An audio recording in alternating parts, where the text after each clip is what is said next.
Assalamu alaikum. Auzubillahi minash-shaitanir-rajim. Bismillahir-rahmanir-rahim. In the name of Allah, the most beneficial and merciful. Hope you all must be very fine. मेरे YouTube के viewers के लिए आज जो topic मैं लेकर आया हूँ, तो that is a very very important topic for the ultrasound and that topic is the echogenicity. आप लोगों ने जो है ना ये लफ्ज़ इकोजेनिसिटी का बहुत सुनेंगे आप लोग. और इकोजेनिसिटी क्या होता है, अल्ट्रासाउंड में हम इकोजेनिसिटी किसको कहते हैं, ये आज मैं डिस्कस करूँगा आप लोगों से. ठीक है ना. तो इकोजेनिसिटी अल्ट्रासाउंड की ज़बान में यूँ कह लें कि इट इज़ द वाइटनेस और the texture of any object, any organ, anything. तो उसका जो टेक्सचर है, उसका जो है ना उसका जो लुक है वो कैसा है. तो जब हम बात करते हैं इकोजेनिसिटी की या हम कहते हैं इकोजेनिक है, तो दैट मीन्स वो कितना वाइटिश है. तो द वाइट जो है दैट इज़ जो है इज़ द इकोजेनिसिटी. तो echogenicity is the whiteness of any organ, कितना वाइट है. देखिए यहाँ पर ये बात मैं क्लियर कर दूँ आप सब लोगों को कि ये जो इमेज आप लोगों को नज़र आता है ना, it is the combination of to dots, एक ग्रे या ब्लैक और एक वाइट डॉट्स. तो ये ग्रे एंड वाइट डॉट्स का कम्बिनेशन है जिसकी वजह से आपको कोई पिक्चर नज़र आ रही है. It is just like your जो है ना टीवी चैनल, जो है ना टीवी आप देखते हो या आपका केबल चल रहा है, तो अक्सर आप देखते होंगे कि केबल जो है वो क्या कहते हैं, उस केबल वाले की लाइट चली गई और एकदम से टीवी में आपका ब्लैक एंड वाइट डॉट झिन झिन झिन झिन करके नज़र आ रहा होता है. ठीक है ना. तो इसी डॉट्स का कम्बिनेशन है जो आपको जो है ना वहीद मुराद नज़र आता है, शाहरुख खान नज़र आता है. तो ये इसी की कम्बिनेशन है. तो इसी तरीके से इसमें भी अल्ट्रासाउंड के अंदर भी जो आपको इमेज नज़र आता है किसी भी चीज़ की, वो उसका अपना उसकी इकोजेनिसिटी होती है या इन अदर वर्ड उसका अपना टेक्सचर होता है वो. अब वो टेक्सचर या वो इकोजेनिसिटी जो है वो हर का अलग अलग है. लिवर है, उसकी अपनी इकोजेनिसिटी, उसकी अपनी वाइटनेस है. पेनक्रियाज है, उसकी अपनी वाइटनेस है. यूट्रस है, उसकी अपनी वाइटनेस है. किडनीज है, उसकी अपनी वाइटनेस है. पेरेन्काइमा ऑफ द किडनी, उसकी अपनी वाइटनेस है. Collective system of the kidney, उसकी अपनी वाइटनेस है. तो उसको इस वाइटनेस को हम कहते हैं इकोजेनिसिटी. तो जो चीज़ जितना ज़्यादा इकोजेनिक होगा वो उतना वाइटिश होगा. ठीक है, क्लियर. अब दो तीन चीज़ें जो है ना वो हम देखते हैं. नंबर वन जो है दैट इज़ क्या कहते हैं एन एकोजेनिक. तो एन एकोजेनिक का मतलब विदाउट जो है ना एनी इकोज, यानी उस पर कोई वाइट डॉट नहीं, सारे ब्लैक डॉट्स हैं. तो दैट इज़ एन एकोजेनिक. और जो भी चीज़, ये गौर से सुनिएगा मेरी बात, कि जो भी चीज़ लिक्विड होगा, फ्लूइड होगा, वो एन एकोजेनिक होगा. यानी कि अल्ट्रासाउंड में आपको बिल्कुल ब्लैक नज़र आएगा. वो आई बात समझ में, बिल्कुल ब्लैक नज़र आएगा आपको. और उसके अंदर अगर थोड़ा सा गाढ़ापन हुआ तो वो थोड़े थोड़े वाइट डॉट्स आपको नज़र आएंगे. और गाढ़ापन हो गया, वाइट डॉट्स उसके और बढ़ जाएंगे. और गाढ़ापन हुआ तो वो एक जो है एक किस्म से सॉफ्ट टिश्यू मास की तरह जो है हाइपो एकोजेनिक जो है ना नज़र आएगा. उसमें और गाढ़ापन बढ़ गया उसका, तो वो और इकोजेनिसिटी यानी वाइटनेस उसकी और बढ़ जाएगी.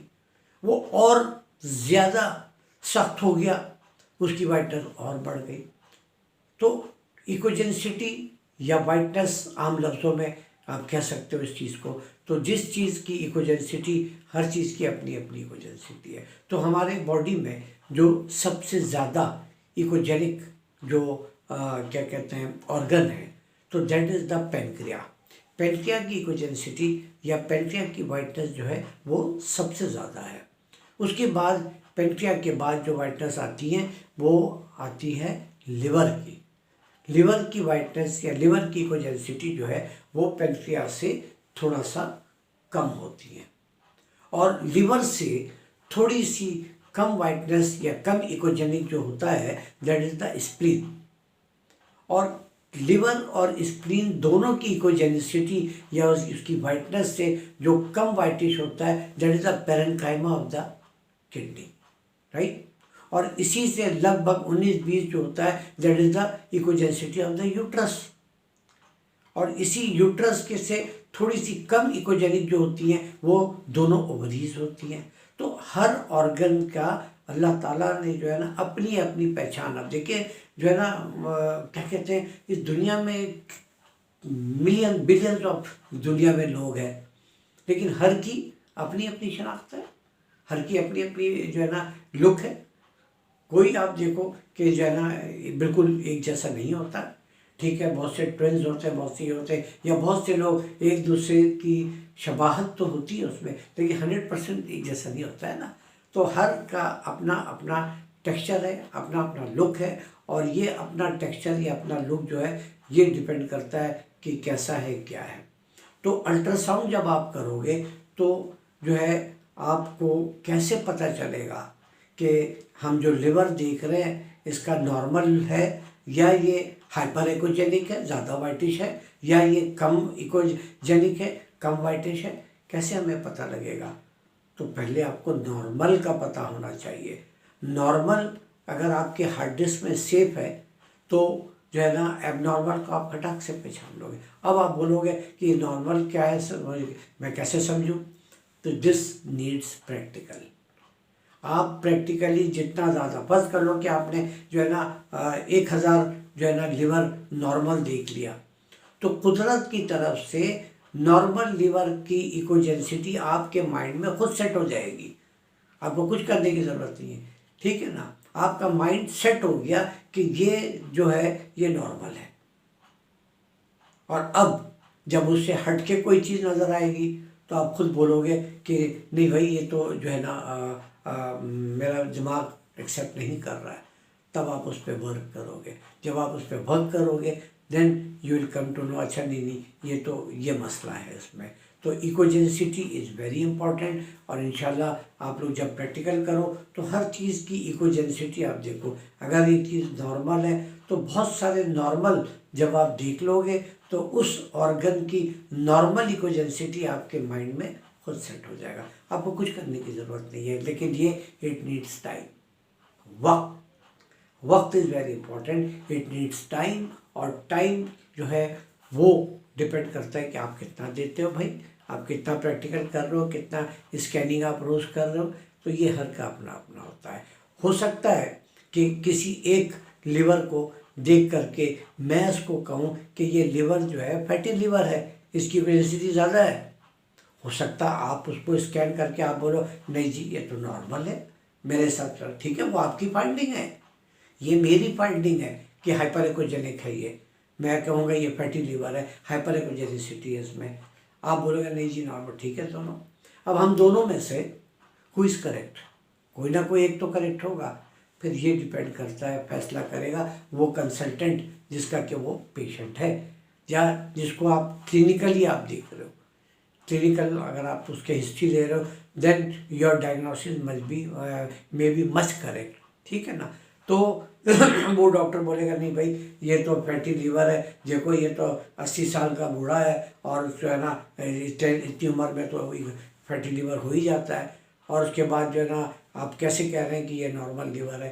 तो वहाँ पर ही, या वो पेशेंट जो है वो ड्रंकर है, शराब पीता है, हिस्ट्री से मिल रहा है, तो इट कैन बी जो है ना फैटी लीवर। अगर वो जो है ना डायबिटिक है, जो है ना प्रोलॉन्ग डायबिटिक, 20 साल से उसका शुगर अनकंट्रोल चल रहा है, तब भी उसमें फैटी चेंजेस हो जाएगा। या वो जो है हाइपर लाइपिडेमिक है, उसका लिपिड प्रोफाइल बहुत बड़ा हुआ होता है, तब भी जो है ना जो लिवर उसका जो है फैटी लिवर में चेंज हो जाएगा। तो clinical coordination is very important. तो आप क्लिनिकल कोऑर्डिनेशन ज़रूर रखें, clinical knowledge is a must, ये मैं आप सब लोगों को बता दूं।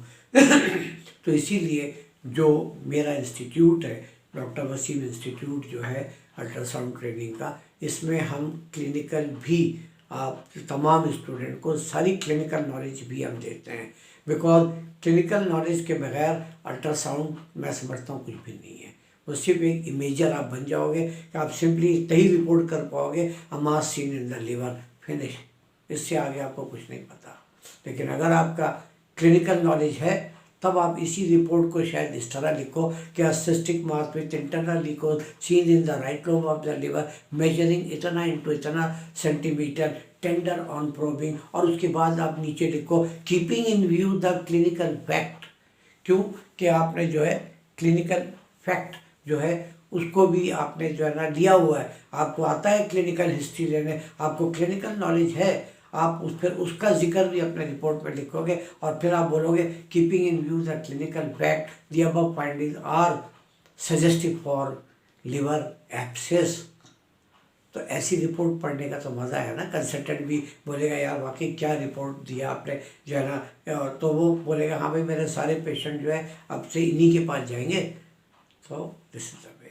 Okay, take care of your self, take care of everybody. इंशाल्लाह छोटे छोटे वीडियोस जो है मैं यूट्यूब में अपलोड करता रहूँगा। आप लोगों में से जिन लोगों को अगर हमारे इंस्टीट्यूट में एडमिशन लेना है तो आप हमसे कांटेक्ट कर सकते हैं। हमारा जो कांटेक्ट नंबर दैट इज़ 0300-923-0332 0300-923-0332, या हमारे जो कोऑर्डिनेटर है उनका नंबर भी आप नोट कर लें, सैयद ज़ुहा हाशिम, उनका नंबर है 0311 32 33 709 0311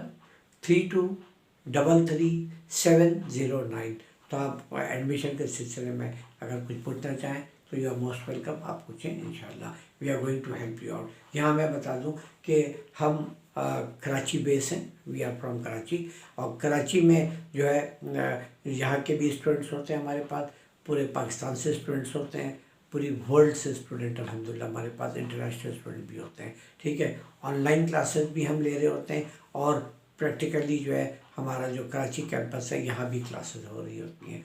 जो ऑनलाइन क्लासेस अटेंड करना चाहता है वो सिर्फ ऑनलाइन क्लासेस अटेंड करे, और जो दोनों अटेंड करना चाहता है तो ऑनलाइन क्लासेस में जब हमारा सिलेबस कंप्लीट हो जाता है उसके बाद you come to Karachi for 15 days, at least 15 to 20 days के लिए आप कराची आओ। हम आपको बेतहा प्रैक्टिकल करा करके इंशाल्लाह देंगे कि आप बिल्कुल पक्के हो जाओगे स्कैनिंग में इंशाल्लाह।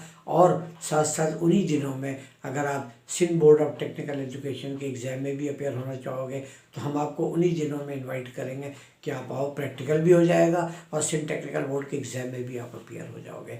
This is what we are serving for everybody. हम चाहते हैं कि हर आदमी जो है वो कोशिश करे कि वो उनके बच्चे जो है ना वो एक अच्छे चीज़ है, और इसकी ज़रूरत बढ़ती जा रही है। अल्ट्रासाउंड की ज़रूरत पूरी दुनिया में बढ़ती जा रही है। डॉक्टर्स के पास अब इतना टाइम नहीं है कि वो अपने 25 मरीज़ भी देखें 3 घंटे में और 10 अल्ट्रासाउंड भी करें उसी टाइम पे।